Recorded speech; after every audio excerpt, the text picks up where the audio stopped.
Bonsoir à toutes et à tous. Alors, je suis désolé, il n'y a pas eu de vidéo ces derniers jours, parce que j'ai eu un week-end. Ouh. Non, non, j'ai eu un week-end de taré. J'ai dû finir le truc de mes chats. Vous l'avez vu sur la chaîne. Hein. C'est bon, ils sont dehors, ils sont tranquilles, ils ont leur abri, tout ça, ils sont bien. J'ai fait une soirée. Je vais pas vous raconter comment ni pourquoi, mais on s'est retrouvé à Bruxelles. Puis on a dû rentrer, puis il y a un des potes qui a fait un malaise, tout ça. Week-end de merde. Le week-end de merde. Donc je me suis dit, bon, vu la gueule de bois que j'avais et toutes les autres circonstances et la fatigue, je me suis pris 2-3 jours, tu vois, pour revenir au top. Et ça tombe bien. Abonnez-vous à la chaîne Le Top du top, hein, déjà. Abonnez-vous à Weed and Guns aussi. C'est des copains, ils sont bien. Et donc, il s'est passé des choses. Déjà, il y a eu les régionales.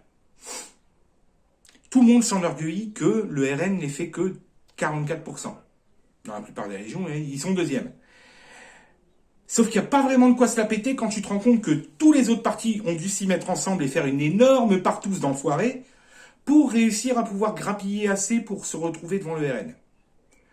C'est-à-dire que quand tu as toute la classe qui doit s'y mettre pour réussir à flinguer le petit gros du fond de la classe dont tout le monde pensait qu'il ferait jamais rien et qu'il se retrouve deuxième, au bout d'un moment, les mecs, soit il faut sortir les doigts du cul, soit il faut admettre que il n'y a qu'à 10 contre 1 que vous avez vos chances. Maintenant, on sait pourquoi vous ne voulez pas que le RN passe. Pour faire plaisir à ceux qui n'y vont qu'à 10 contre 1. Hein? Mais bon, on va encore dire que je suis mauvaise langue. Alors que pas du tout. Regardez. Oula, c'est vachement blanc quand même. Je me demande si je vais pas couver un truc. Ou alors c'est que j'ai encore la pâteuse de ce week-end, je sais pas. Et donc ouais, il a fallu s'y mettre presque tous ensemble pour pouvoir passer devant le RN.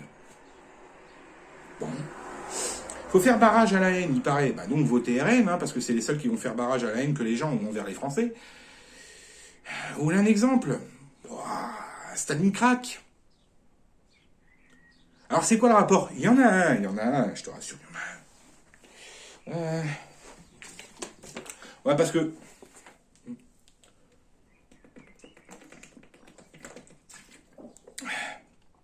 No coca. Bon. Quel est le rapport avec le rapport? La débile de France, Hildingo, oui, la maire de Paris, a décidé de se débarrasser des crackheads. Les junkies, les camés, tout ça. Elle a décidé de les mettre à un endroit où on ne les verrait pas. Alors vous allez dire, bah oui, désintox, prison... Non. À Stalingrad. Plus précisément dans le jardin des Halles. Qui est censé être un jardin public pour que les parents puissent sortir les gosses, leur faire voir ce que c'est qu'un arbre, parce que bon, ils vivent en ville, ils savent pas trop. Hein, pour eux, tu vois, ils vont un peu plier les gamins, pour eux, c'est follement exotique. Surtout à Paris, hein, parce que Hildingo, qui est censé être proche de ELV, des arbres, elle en a fait débiter une paire. Il n'y a pas que ça qu'elle débite, d'ailleurs. Attends. Débite les...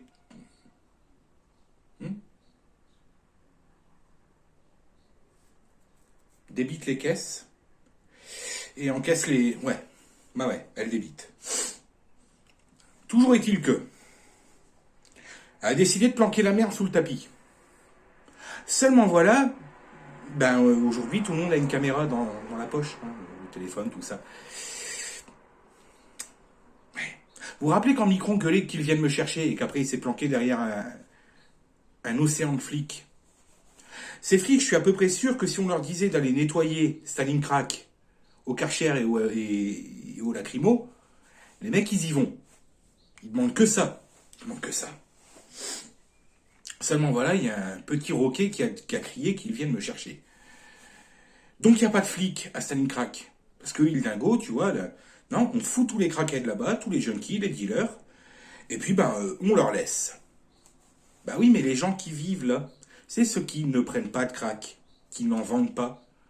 les parents, les enfants, les petits vieux, t'en as un peu rien à foutre de leur gueule.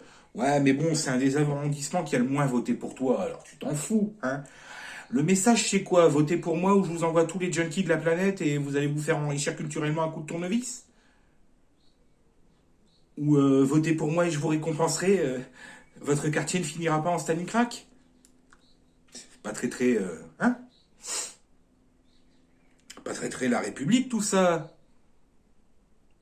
Et donc, les riverains sont obligés d'y aller au mortier, bon, et au manche à balai aussi, hein, pour essayer de faire fuir les dealers et les junkies. Qui vont finir par riposter, évidemment. Il va encore y avoir des drames. Mais non, non, Paris est la plus belle ville du monde. Et Hidalgo pense que... Oui, Hidalgo, je sais. Pense que... Attention, elle avait l'air sincère quand elle a balancé ça sur Twitter. Elle avait l'air, hein, c'est-à-dire qu'elle a tellement de culot que je crois que elle est suffisamment mythomane pour avoir cru à son mensonge. Hidalgo pense qu'elle a rendu Paris plus belle qu'avant qu'elle ne soit maire.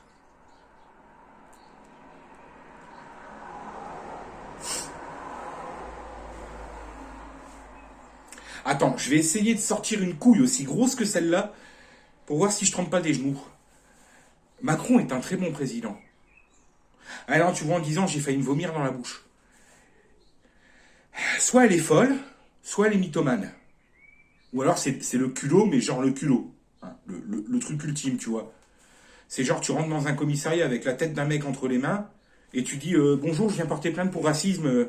Il a refusé de tu vois, il a refusé de se faire enrichir culturellement. Il est islamophobe, arrêtez-le. Tu vois, c'est la même fils de puterie, on est d'accord. Paris plus belle, ouais, bon, t'as des rats qui bouffent dans les poubelles à quelques centaines de mètres de la Tour Eiffel. Les touristes chinois et japonais, tu vois, qui ont économisé la moitié d'une vie pour venir voir Paris, la ville des Lumières, bah, ils sont obligés de se faire rapatrier en moins de 24 heures par Europe Assistance parce que les mecs, ils font des syncopes tellement ils sont déçus. Quand tu leur poses des questions, ils disent non, mais je voulais visiter Paris, mais je savais pas que j'allais me retrouver en Afrique ou sur la colline du Crac. Macron qui disait la Seine-Saint-Denis, il manque que la plage et c'est la Californie. Oui, alors la Californie, comme Hollywood Drive ou Ocean Boulevard, je sais plus comment. Tu vois le truc qu'on voyait dans l'Alerta Malibu, bah Malibu. Mais donc Malibu, tu vois la grande plage avec les gens qui font des rollers, les mecs ultra stock qui font des tractions et puis que quand tu les regardes, je veux devenir tout rouge. Tu vois, super musclé. Et puis les gonzesses en maillot de bain avec le... Excusez-moi, vous connaissez la rue Choyon, tu vois, les meufs ultra bonnes, les patins roulettes et tout. Et ben c'est fini. Maintenant, c'est un putain de repère de craquettes. T'as des matelas à terre, ça pue la pisse, t'as des mecs qui sont défoncés avec la seringue encore dans le bras ou avec le caillou encore fumant, un petit peu comme devant Gare du Nord. Alors que tu vas à Porte d'Italie, c'est encore relativement propre et c'est à 250 mètres. Hein. Mais non, non, Gare du Nord depuis 2010. Ah, je dis depuis 2010, ça se trouve, ça l'était avant. Hein. Non, en fait, quand j'y étais allé en 2004, c'était propre. Mais au moins depuis 2010, Gare du Nord, tu vas devant, il y a des craquettes et ça pue la pisse. Et ben maintenant, c'est tout Stalingrad qui est comme ça. Les matelas à terre, les mecs qui se défoncent et ben, les riverains qui sont obligés de les dégager eux-mêmes à coups de pied au cul. Mais elle aurait fait de Paris la plus belle ville du monde. Elle l'était avant qu'elle arrive. Là, non, franchement, c'est triste. C'est triste. Ce qui est encore plus triste, c'est de voir le taux d'abstention et de voir que manifestement, vous aimez ça de vous faire niquer. Parce que... Hein? Il vous reste quoi à Paris? L'Arc de Triomphe, la Tour Eiffel? Les seringues à terre? Le crack pas cher? Ouais, pas mal. Pas mal, pas mal, pas mal. Les rats, les rats, les rats. Mais des rats, tu vois, tellement vénères que bientôt, ils vont t'agresser à 12 contre 1, tu vois, avec un couteau. Puis, ouais, je parle Mazel, t'as pas une clope, ils vont cracher dans les hautes d'entrée, tout ça. Mais non, je parle toujours des rongeurs, là. C'est-à-dire que comme ça baise énormément et très vite, ça se reproduit et c'est la merde, quoi.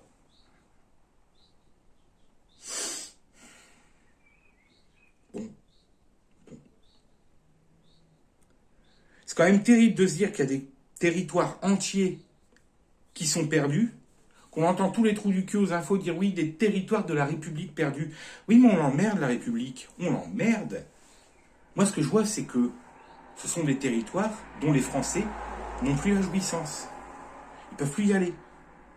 Même les flics ne peuvent pas y aller. Les pompiers, les ambulanciers ne peuvent pas y foutre les pieds. Parce que sinon, ils sont caillassés, agressés ou poignardés. Vous savez, un petit peu comme l'autre connard en Allemagne, là, il y a 3 jours.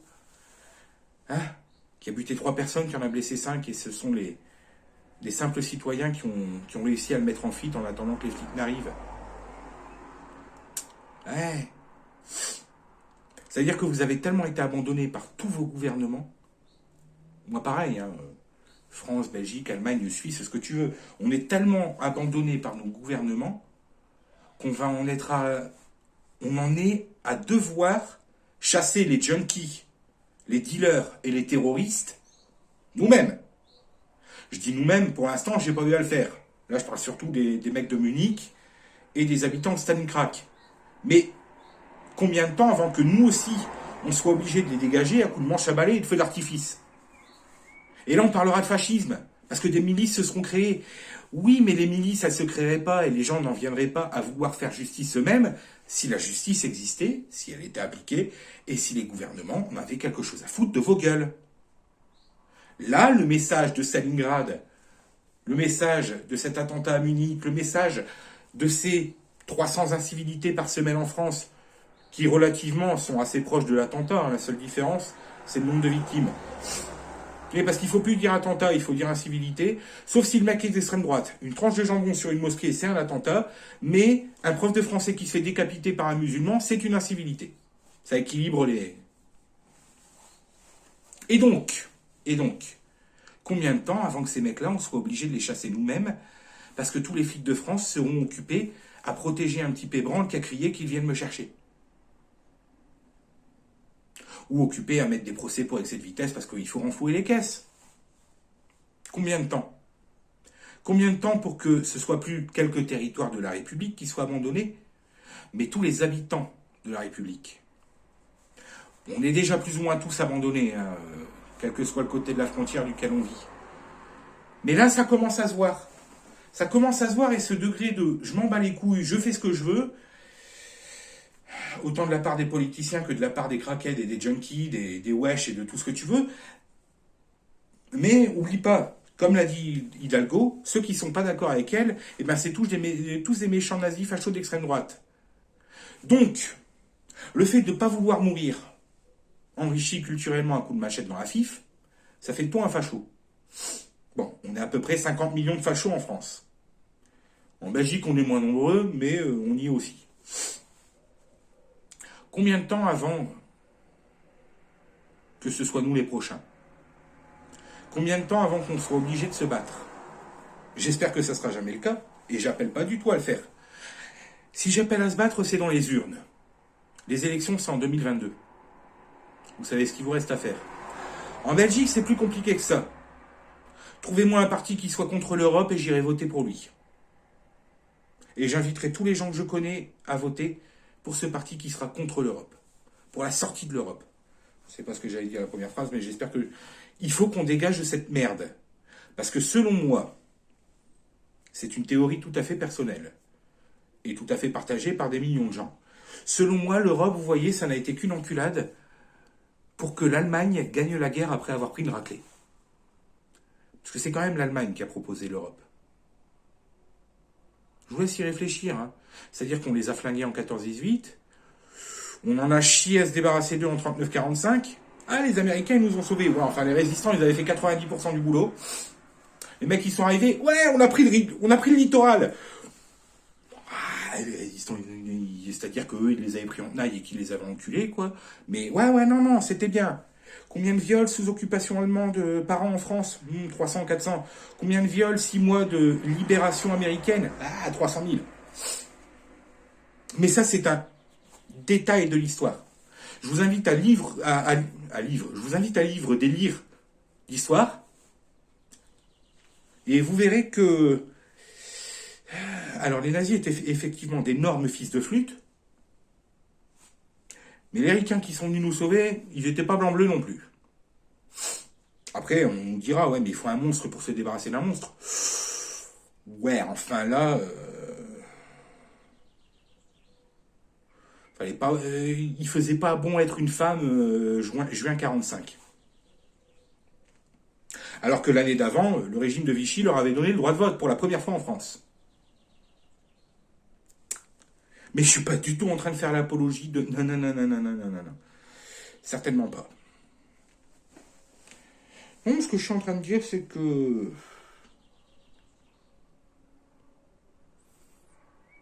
Débarrassons-nous de l'Europe. Déjà, ce sera un premier point.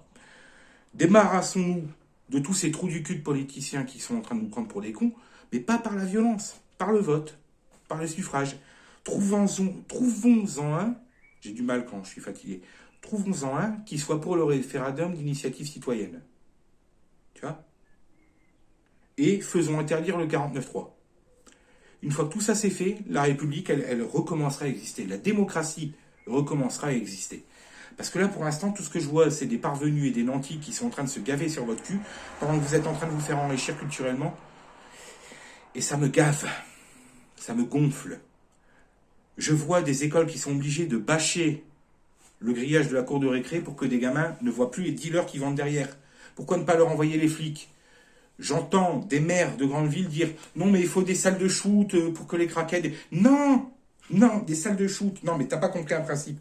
Tu vois, c'est que quand tu donnes à un drogué un endroit et la possibilité de se calmer, bah il arrêtera jamais. Alors à moins que tu aies un pote dealer ou que tu te fasses un pourcentage sur la vente des produits, bah aider les junkies à se droguer, c'est pas forcément une bonne idée. Oui mais s'ils le font dans la rue, bah tu l'arrêtes connasse. Tu vois, tu lui mets des petites menottes et puis tu l'obliges à faire une désintox. Ah mais ça coûte de l'argent. Ouais, enfin ça va, c'est Adeslam qui coûte 460 000 euros par an aux Français. Bon bah je un petit coup de guillotine et puis voilà, ça fait combien de cures de désintox payées au crackhead? Hein? Ah je dis ça, je dis rien. Mais il faut du pognon. Bah, on te fait confiance, hein, vous savez en trouver. Bon, on en a plus lourd dans les poches, mais je suis sûr qu'en raclant les fonds de tiroir, et pour une fois, fouiller dans vos poches au lieu de fouiller dans les nôtres, je suis sûr que vous trouverez quelque chose. Genre, ouais, un vieux masque. Ouais, je suis contre le port du masque, hein, mais disons qu'il y a des endroits où tu peux pas rentrer sans. Alors. Ouais, je suis contre le port du masque. Je suis pas un débile. Tu vois, j'ai grandi à une époque où. Ah, il y a une nouvelle épidémie. Oh, bah, je vais l'attraper, puis après, ça ira mieux. Et puis, tu l'attrapes, et puis, oh, ça allait mieux après. Bon, là, quand même, les gens qui chopent le mécouillovirus, ils gardent des séquelles longtemps. Pourtant, je l'ai eu, hein. Je l'ai eu. Et, bah, moi, des séquelles, j'en ai pas spécialement eu. J'ai été un peu claqué pendant une semaine, et puis après, pop it up, c'était bon. Là, j'entends des gens qui me disent, non, non, je l'ai eu. J'ai reçu ma première dose de vaccin, j'ai fait une petite rechute, et puis là, je suis pas bien, je suis fatigué. On n'a pas tous la même immunité, il faut croire. Tout ça pour dire que... je vous dis, je m'égare encore une fois, hein, je parle dans tous les sens. Paris, c'est dégueulasse. Les politiciens se foutent de votre gueule. Ils en ont rien à foutre de vous. L'Europe, c'est de la merde. C'était de toute façon un code triche, tu vois. C'était un glitch de la part des Allemands pour gagner une guerre qu'ils avaient perdue 2 fois. Et les politiciens, quand ils ont besoin de pognon, ils iront toujours le chercher dans vos poches. Mais jamais dans leur. Ouais, je crois qu'on a assez... on a bien synthétisé toute la merde qui s'est passée cette semaine. Bon, là, je vais y aller parce que je pète de chaud. Je vais me prendre une douche froide. Puis après, je vais consommer de l'homéopathie en regardant mes putains de dessins animés et en jouant à Raid. Ouais, tout un programme. À bientôt. Prenez soin de vous. Et n'oubliez pas, votez moins con, ne votez plus Macron.